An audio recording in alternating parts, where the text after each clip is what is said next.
Si on ne connaissait pas l'histoire de ces enfants, personne ne croirait qu'ils sont atteints du cancer.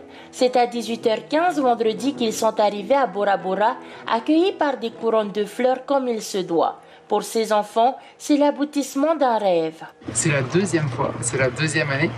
C'était un très grand projet pour nous parce que, évidemment, ça s'adresse, on amène ici les enfants qui n'ont pas eu d'enfance, qui ont eu vraiment des mois, des années d'hôpital, qui ont vécu des choses qui sont parmi les plus difficiles. Évidemment, dans tous les enfants qu'on suit, et c'est une épreuve qui est terrible, le cancer. Mais pour certains, ils ont passé vraiment une vie à l'hôpital.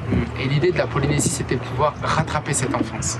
C'est de pouvoir leur offrir un moment où ils vont découvrir d'autres gens, ils vont découvrir une autre culture, une culture d'accueil, beaucoup de gentillesse, et peut-être essayer de rattraper un peu cette enfance qu'ils ont perdue. Et sans perdre de temps, leur première journée fut riche en découvertes.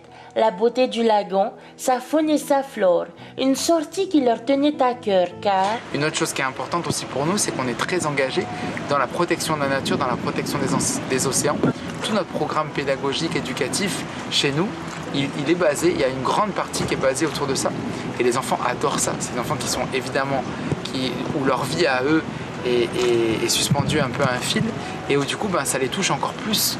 La protection de la nature, la protection de l'environnement, ça leur parle encore plus. Un sourire et une joie immense pouvaient se lire dans leur regard. C'est énorme, rien que le paysage et tout, la montagne, l'eau, turquoise, c'est magnifique. Les poissons, les animaux, c'est trop beau. Les gens ils sont hyper accueillants. Beaucoup de personnes, de familles et de partenaires ont permis ce voyage. Après Bora Bora, ils se rendront à Raiatea, Moorea et Rangiroa. Puis on a monté ensemble le projet pour amener ces enfants à Bora.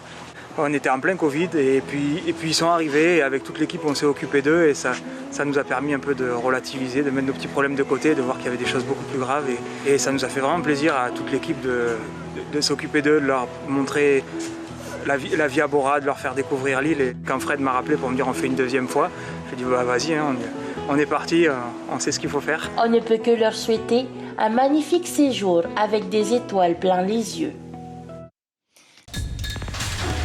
L'information en continu sur Polynésie la première, Internet et réseaux sociaux.